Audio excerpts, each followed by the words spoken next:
Saya Arvindan Gopal daripada Pusat Pembelajaran UUM Sinto. Saya nak membentangkan tentang pembangunan dalam masyarakat untuk subjek VKMB 1013, iaitu matlamat kurikulum. Mari kita memulakan pembentangan kita untuk hari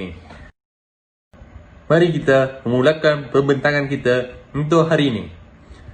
Pendahuluannya untuk pembangunan dalam masyarakat adalah kita perlu merangkai strategi menjalankan dan melaksanakan program pembangunan masyarakat di kampung, iaitu kampung tradisi dan juga di perbandaran. Program ini akan menyelaras dan memantau pencapaian program kesejahteraan rakyat, iaitu PKR. Masyarakat juga harus diberi perhatian memandangkan mereka merupakan golongan yang boleh melakukan segala aktiviti, iaitu aktiviti gotong royong, ada lagi aktiviti segalanya yang boleh melakukannya. Merancang dan meningkatkan aktiviti latihan dan pendidikan masyarakat di perbandaran dan kampung tradisi bagi mewujudkan masyarakat berilmu, dan juga kegiatan keagamaan dan berbonol di kalangan penduduk sosial. Tema untuk membuat kajian ini terhadap pembangunan dalam masyarakat ialah projek ini berhasrat mendedahkan masyarakat kepada pengaplikasian pengetahuan, kemahiran dan nilai sivik dan kewarganegaraan di kalangan rakyat.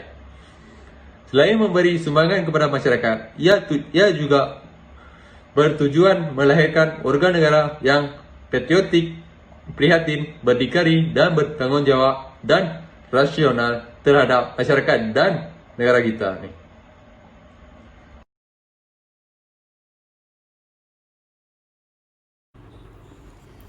Salam sejahtera, nama saya Prasad Anak Lelaki Pacan Singh. Saya dari Universiti Utara Malaysia Sinto. Nombor matrik saya 2825007. Kumpulan kami membuat tugasan tentang perancangan khidmat masyarakat di rumah anak yatim. Saya akan membentangkan tentang objektif kajian dan matlamat kajian. Saya bermula dengan penjelasan objektif kajian tugasan kami. Selepas mengikuti projek ini, peserta dapat membentuk, membina akhlak dan jati diri yang positif serta menanam sifat kasih sayang dan sifat tolong-menolong dalam diri setiap insan yang berguna pada masa akan datang. Yang kedua, menunjukkan kecekanan terhadap kepentingan perkhidmatan kepada komuniti serta mendekati diri dengan masyarakat. Seterusnya, meningkatkan kerjasama dan sikap tolong-menolong di antara satu sama lain dalam proses pelaksanaan program kemasyarakatan dalam kalangan pelajar. Seterusnya, memperkukuhkan jalinan ikatan silaturahim. Tambahan pula, proses program ini dapat diayati dan diaplikasikan ke dalam kehidupan syariat dan menjadi tuntutan setiap agama untuk melakukan amal kebajikan yang dianggap jariah dan mendapat pahala daripada Tuhan sekiranya perbuatan tersebut adalah berlandaskan kepada kejujuran dan keikhlasan. Dan akhir sekali, meningkatkan kefahaman dan pengetahuan pada para pelajar tentang proses pelaksanaan sesuatu projek bermula dari pencambahan idea, penghasilan kertas kerja sehinggalah selesai sesuatu program bagi menjamin kualiti program yang dilaksanakan tersebut. Saya meneruskan pembentangan saya yang seterusnya, iaitu matlamat kajian. Projek ini bertujuan untuk membolehkan pelajar menerapkan kewarganegaraan, pengetahuan, kemahiran dan nilai kewarganegaraan di luar kelas. Selain memberi sumbangan kepada masyarakat dan negara, ia juga bertujuan untuk memupuk warga yang bersikap positif, patriotik, prihatin dan bertanggungjawab kepada masyarakat dan negara. Sekiranya saya ingin menyerahkan kepada rakan seperjuangan saya untuk meneruskan pembentangan ini. Sekian daripada saya, terima kasih. Selamat sejahtera, nama saya ialah Yogurchmi Selvan, nama matrik saya ialah 282593. Sekarang tengok pada butiran projek, tentatif projek seperti ketentuan berikut. Nama projek ialah Projek Perancangan Khidmat Masyarakat UUM PACE PJJ. Cadangan tarikh projek ini ialah 20 Mei 2021 pada hari Khamis. Masa ialah 8 pagi hingga 6.30 petang. Cadangan tempat projek ini ialah Pusat Jagaan Insan Kesayangan di Jitra Kedah. Jumlah peserta ialah 1 orang pensyarah pengirim, 30 orang pelajar. Peralatan yang diperlukan ialah kenderaan 2 buah bank sewa. Sekarang tengok pada jadual projek. Pada pukul 6.30 pagi, para peserta akan berkumpul dan mengambil sarapan pagi di UUM Sintok. Selepas itu, pengurusi projek akan memberi taklimat untuk persediaan. Pada pukul 7 pagi, peserta dan pensyarah bertolak dari UUM Sintok. Pada pukul 7.40 pagi, dijangka tiba di rumah yatim yang bernama Pusat Jagaan Insan Kesayangku di Jitra Kedah. Pada pukul 8 pagi, melawat kawasan persekitaran rumah anak yatim. Pada pukul 8.30 pagi, projek ini akan dimulakan dengan bacaan doa di Pusat Jagaan Insan Kesayangku dan juga sesi pengenalan sebagai ucapan taklimat dan majlis pembukaan oleh projek pengurusi dan pensyarah UUM Sintok dan juga ucapan taklimat oleh pengetua Pusat Insan Kesayangku. Pada pukul 9.30 pagi, aktiviti pertama akan diadakan. Aktiviti pertama ialah ice breaking. Aktiviti ini bernama aktiviti tepuk energi. Ini menyeronokkan anak-anak yatim.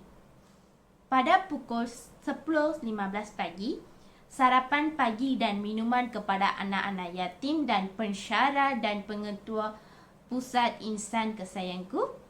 Seterusnya, pada pukul 10.40 pagi, aktiviti kedua akan diadakan. Aktiviti kedua ialah gotong royong di kawasan Pusat Jagaan Insan Kesayangku. Aktiviti ini bermotif untuk membersihkan kawasan dan menghiaskan rumah anak yatim. Pada pukul 12.30 hari, aktiviti ketiga akan diadakan. Aktiviti ketiga bernama ialah scanning. Scanning ialah strength and weakness. Contohnya, aktiviti ini setiap pasangan yang ini menunjukkan semua anak-anak yatim di Pusat Jagaan Insan Kesayangku akan menceritakan kekuatan dan kelemahan masing-masing. Ini ialah salah satu peluang untuk menambah baik kekuatan dan mengurangkan kelemahan masing-masing. Pada pukul 2.30 petang, solat bersama anak-anak yatim di Pusat Jagaan Insan Kesayangku. Seterusnya, pada pukul 2.45, pensyarah UUM Sintok akan memberi ceramah sebagai motivasi diri untuk berjaya. Pada pukul 3.30 petang, aktiviti keempat akan diadakan. Aktiviti keempat ialah nyanyian lagu motivasi untuk memberi semangat. Lagu motivasi yang berikut ialah Gemuruh dan Fikirkan Boleh. Pada pukul 4 petang, aktiviti kelima akan diadakan. Aktiviti kelima diadakan secara kumpulan yang bernama Stresiaan. Pada pukul 4.45, solat dan minuman petang. Pada pukul 5.30 petang, majlis penutup oleh pensyarah UUM Sintok dan pengurusi program penyerahkan hadiah dan cenderahati untuk anak-anak yatim dan pengetua Pusat Jagaan Insan Kesayangku. Pada pukul 6.30 petang, bersurai dan pulang ke UUM PACE PJJ Sintok Kedah. Salam sejahtera kepada tuan-tuan yang menonton video ini. Terlebih dahulu, saya ingin memperkenalkan diri saya. Nama saya Vivekanandan Ganesan, nombor matrik 282586. Pada hari ini, saya ingin membentangkan jawatan kuasa induk dalam pelaksanaan tugasan kami. Sebelum itu, anda perlu tahu jawatan kuasa induk penting untuk menjayakan sesuatu program yang melibatkan kumpulan kecil atau besar. Dalam program ini, kami telah mengagihkan beberapa jawatan, iaitu Penyelaras Khidmat Masyarakat, diikuti oleh Profesor Dr. Husin bin Abdullah, dan seterusnya Bendahari Prasad Anak Lelaki Bachan Singh. Dokumentasi fotografi aktiviti ceramah disediakan oleh Yoga Lachimi, anak perempuan Selwan. Dia juga ditugaskan untuk membuat dokumentasi bergambar dan menyediakan buku program perasmian, pembukaan dan penutup. Dan seterusnya, pengumpulan buku dan pengacaraan disediakan oleh Arvindan Gopal. 10 buah buku kepada setiap peserta anak yatim dan memastikan kelancaran setiap aktiviti dengan sempurna. Makanan dan cenderamata disediakan oleh Vivekananda Ganesan. Dia juga ditugaskan untuk mengurus jamuan makan yang mencukupi kepada semua peserta dan hadiah dan cenderamata kepada anak yatim dan jawatan kuasa anak yatim. Pengangkutan disediakan oleh Muhammad Syakiwi bin Muhammad Sofian. Dia juga menguruskan pengangkutan untuk membawa peserta pergi dan balik dengan selamat. Penginapan dan keselamatan kebajikan ditugaskan kepada Nurul Syafinas binti Muhammad Husin, menguruskan tempat penginapan dan menjaga keselamatan dan kebajikan semua peserta sepanjang program ini. Akhir kata, saya mengucapkan ribuan terima kasih kepada semua kumpulan dan peserta kerana menjayakan program ini dengan sempurna, dan saya serah bentangan ini kepada ahli kumpulan seterusnya. Berikut adalah anggaran pendapatan dan pembelanjaan yang diperlukan untuk menganjurkan program tersebut. Pendapatan hasil daripada kutipan daripada ahli yang akan menyertai program ini sebanyak RM1,200. Anggaran perbelanjaan pula RM1,078 untuk makanan sebanyak 3 kali berjumlah RM558 untuk makan sarapan pagi, makan tengah hari dan minum petang.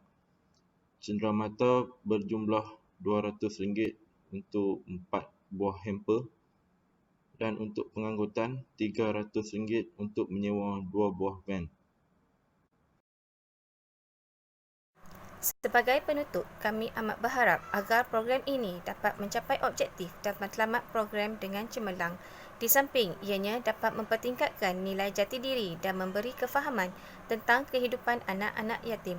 Selain itu, ia juga dapat meningkatkan semangat saling membantu tanpa mengira kaum dan meningkatkan kesedaran terhadap golongan kurang bernasib baik.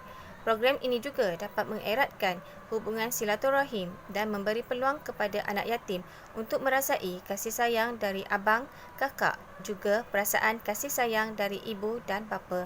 Semoga program ini dapat memberi manfaat dan mencapai target pusat pengajian dalam melahirkan pelajar yang mempunyai nilai kasih sayang dan semangat berpasukan yang tinggi dan berjaya dalam melaksanakan program bermula dari perancangan, merangka, mengurus, seterusnya melaksanakan program tanpa gagal. Akhir kata, dengan izin ilahi, semoga kita semua mendapat kebaikan dan keberkatan kerana memuliakan anak yatim dan golongan kurang berkemampuan. Dan program seperti ini dapat diperluaskan dan dijadikan acara bulanan dalam fakulti. Sekian, terima kasih.